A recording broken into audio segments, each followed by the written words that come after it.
most of because the NFL and the NBA are 75 or higher % black, you got to understand when you got people coming from the inner city, like where you're from, Cleveland.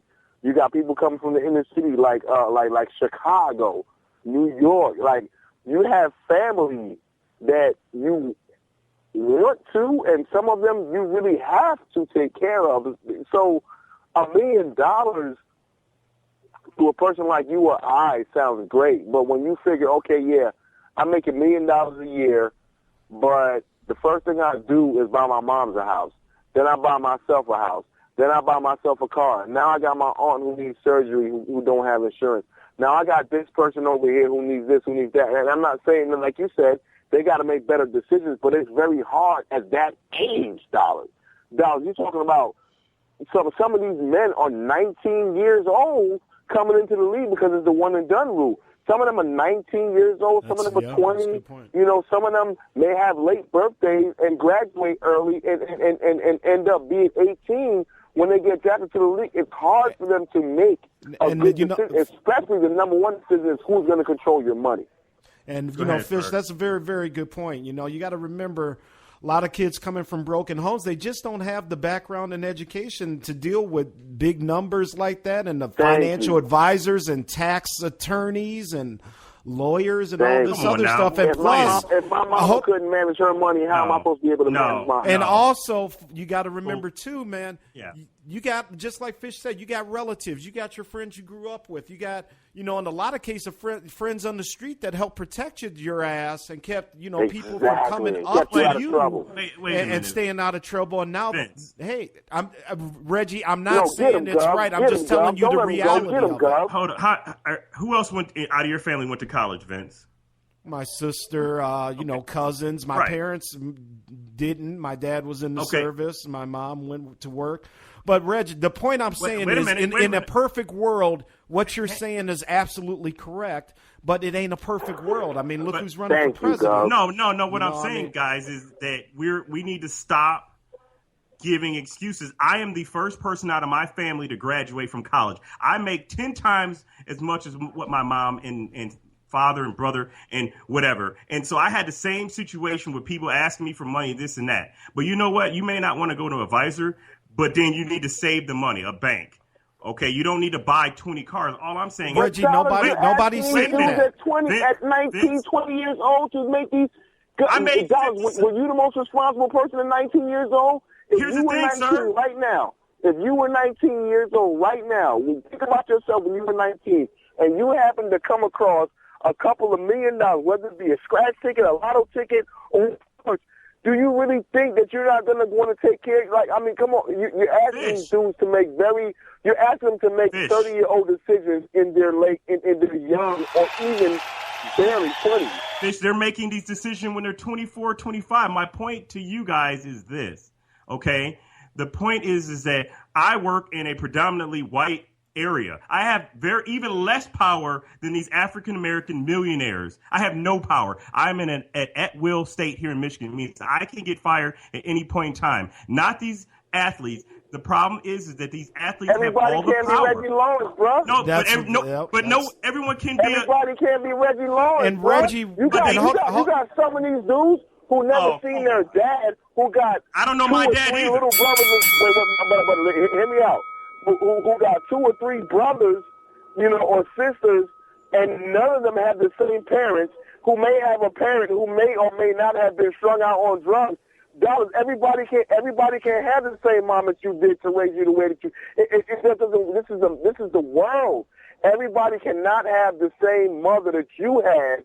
That you should be fortunate, or you should be appreciative that you had to be able to see you in a way that you were not in jail or dead. Like, you got to realize everybody.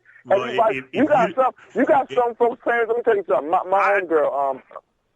homegirl was telling me about how when she was in junior high school, there was a little girl who was in the bathroom, pretty much just giving it up to the whole football team.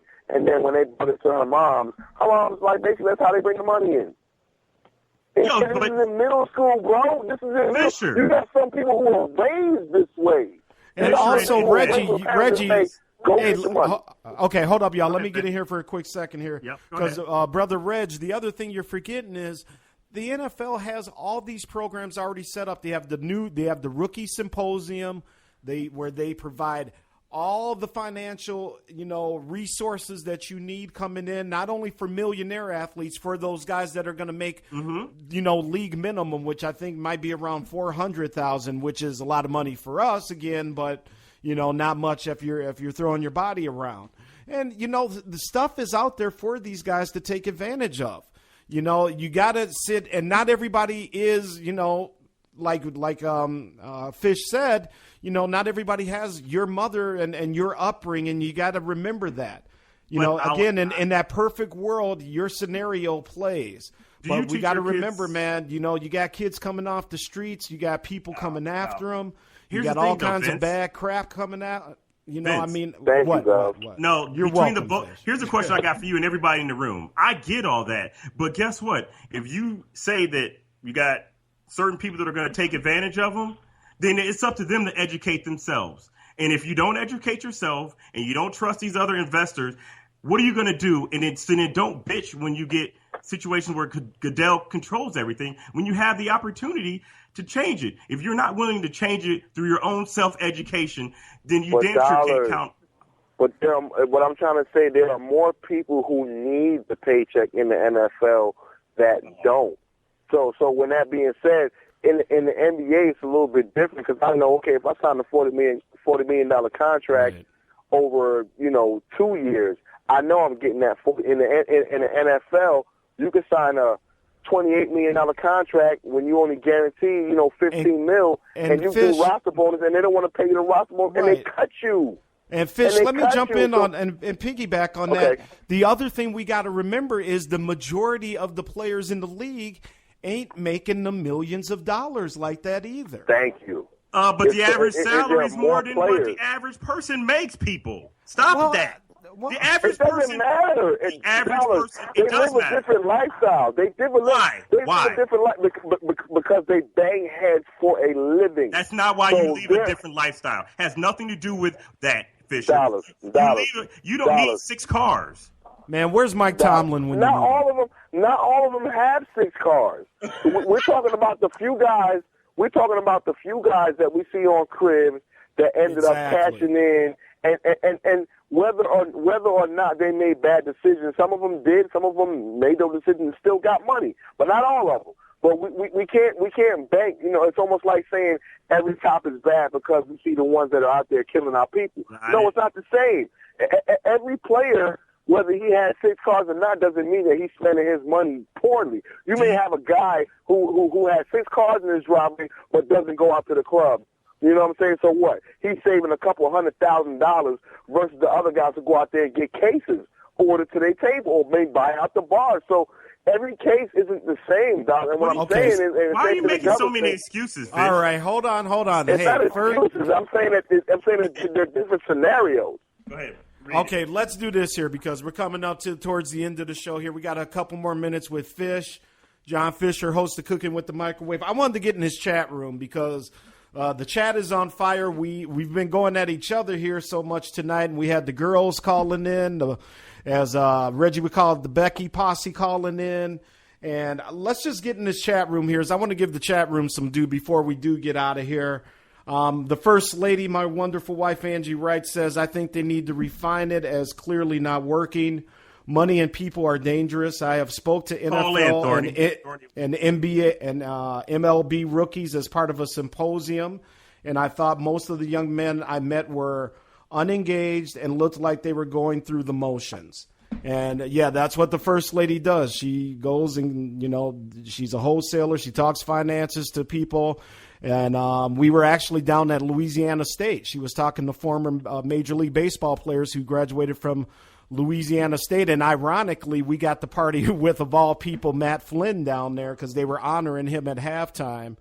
But, it's like she said, some of these guys go through the motion. These programs are in place, Reggie. They just got to take advantage.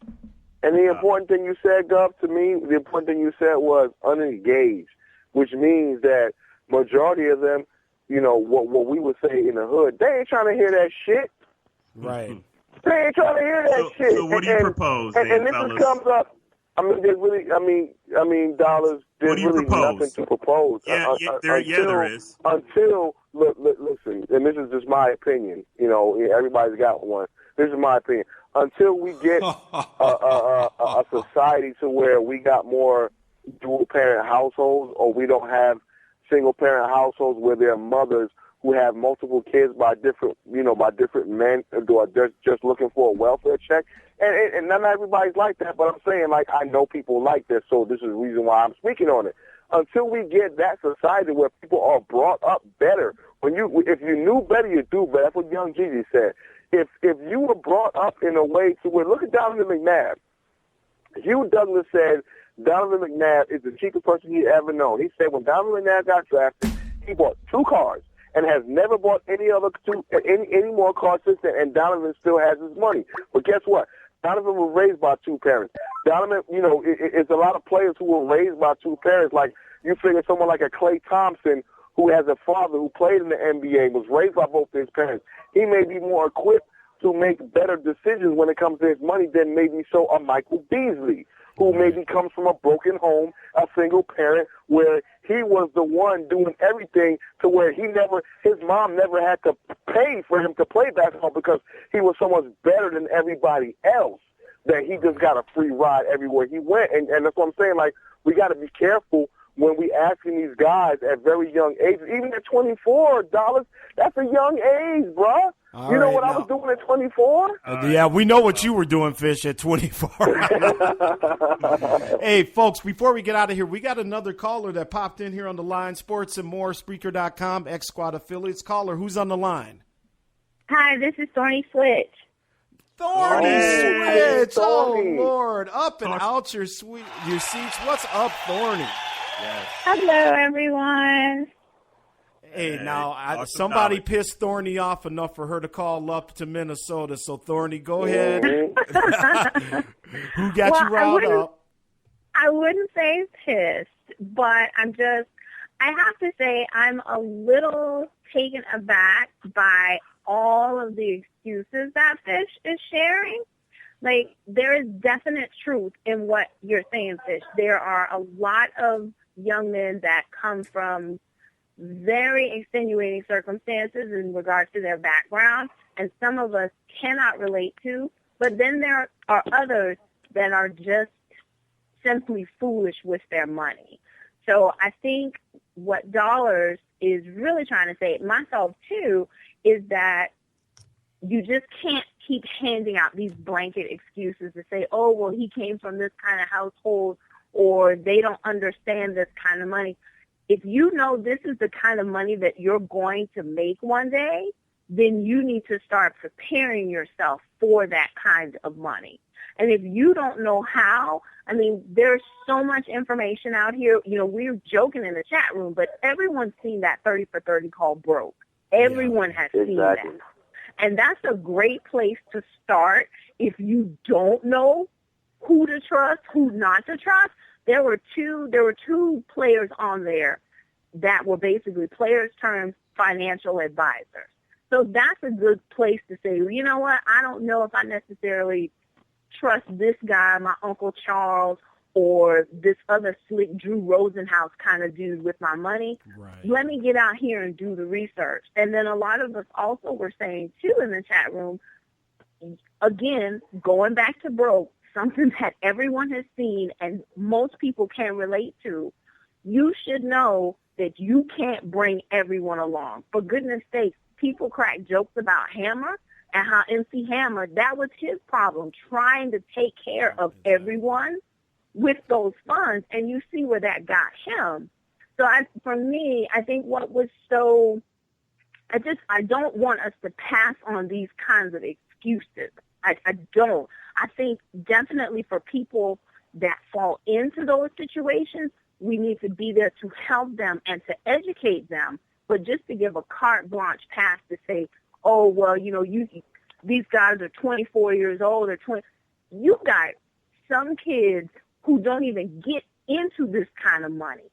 They wind up coming to the United States. They don't speak the language. Everybody's heard these stories about people who wind up here in the United States because they wanted to get to a better place. They don't see half the money